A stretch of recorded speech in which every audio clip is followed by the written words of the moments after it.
I am making fun foam stamps, and I decided that I wanted to try to merely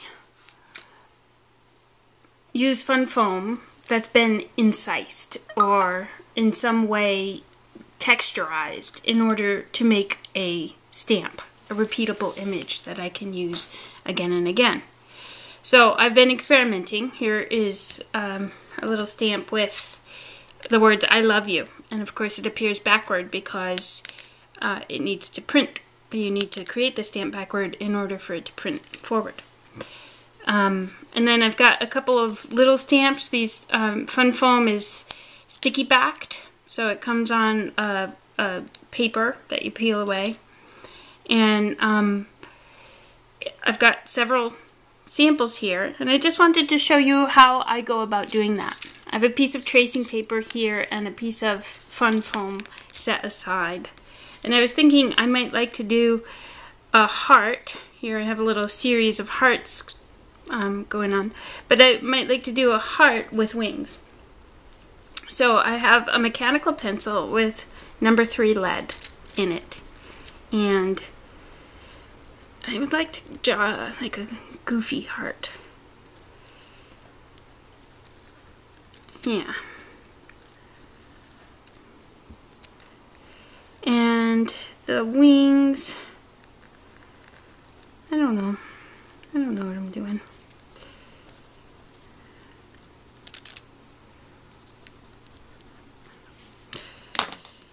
So now I'm going to take this piece of tracing paper, I was just drawing on it, and I'm going to flip it over onto my fun foam and just finger burnish it onto the fun foam.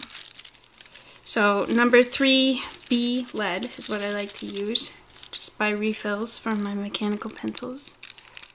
And there I have a little bit of a blurry image, but still, it's usable.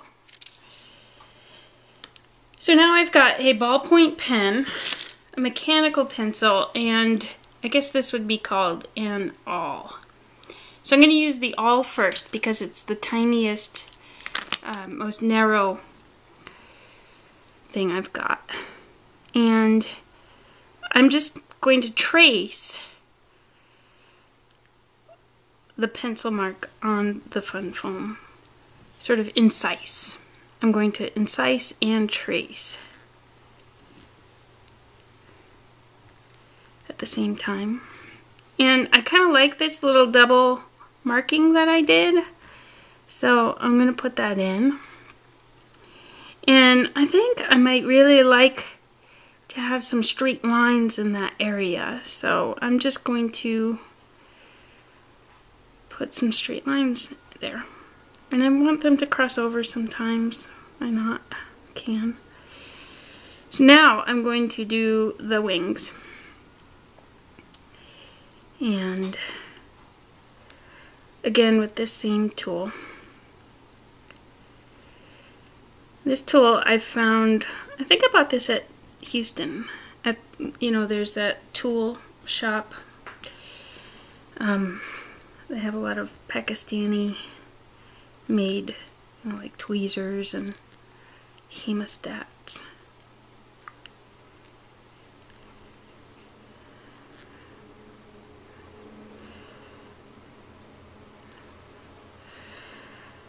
So I know that I want a little bit more out of this stamp. So I really like this dotted effect, like pointillism kind of a thing. I like the image that it, I like the texture that it imparts, so I'm gonna go for it, and I'm going to stay outside the line. This is where your skills at drawing outside the lines should be put to use.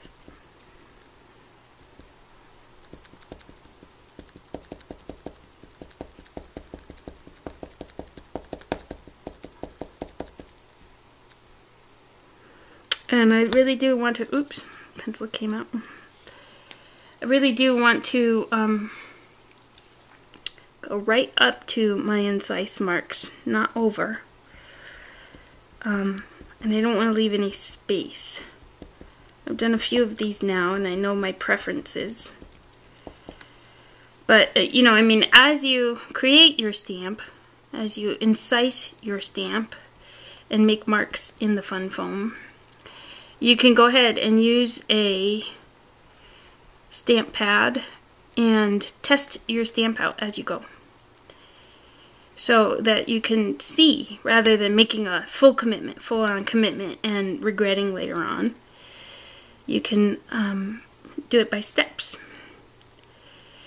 and see if you like your work.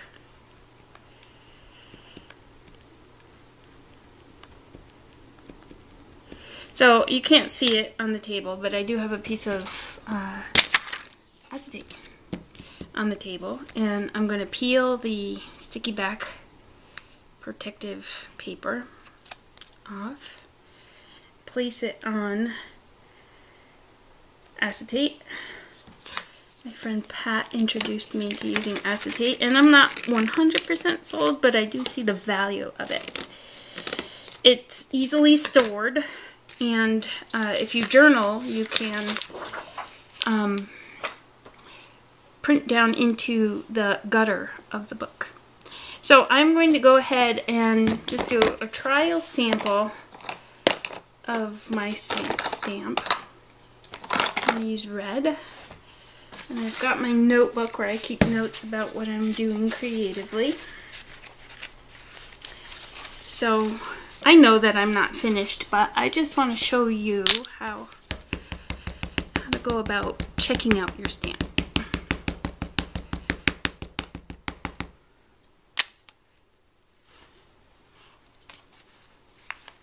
I'm using a Sukaniko ink pad. It doesn't have enough ink in it.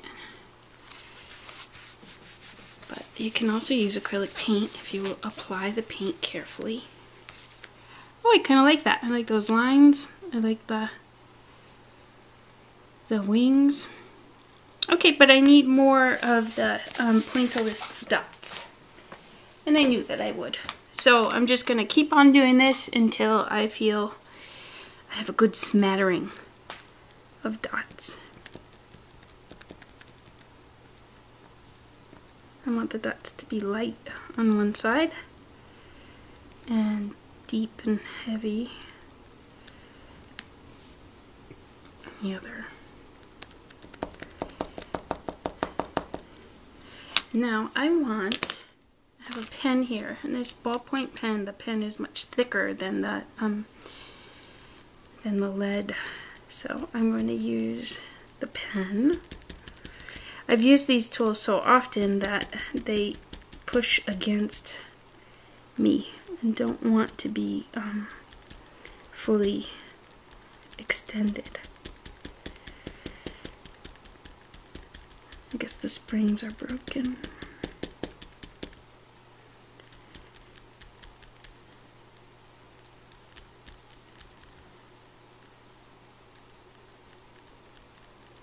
But that's okay. I appreciate them. The other nice thing about this ballpoint pen is if you leave the... So now you have to start, you know, take care and try to see what sort of marks, the belongings you have. If you don't extend the ballpoint of this, you can use and get a really nice circle. Sometimes I unscrew the pen parts and use the top, get a really nice circle. I have there's lots of things that you can incise fun foam with for pattern making, a pattern making wheel. And I don't have it in here right now, but I also have a pie crust cutter that makes really nice marks. So you really, you know, you just look around your studio and see what kind of stuff that you've got, and have fun using them. So here I'm going to go, and in my Butterbox book, I am going to stamp an image of my Incised Fun Foam stamp. And then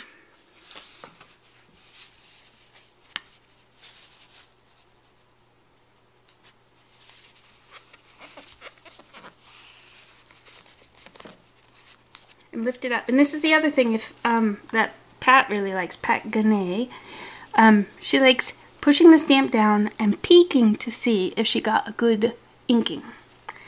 I haven't really partaken in that too much, but I really kind of like it. I think it's cute. There you go.